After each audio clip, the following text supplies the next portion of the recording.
lighter sparks the session of inspiration, and although I may never hold your flame, in its presence you have taught me that time is but a pathway. The end goal can still exist in the illusion of scarcity of time, so do not barter your dreams in exchange for more time, for time is an element that never belonged to you in the first place, but your dreams are precious heirlooms, passed on to you for a greater purpose.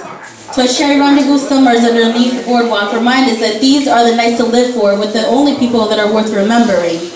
Snowbound by a blizzard of criticism, you sparked the flame again and created a world of respect for a dying art, compassion.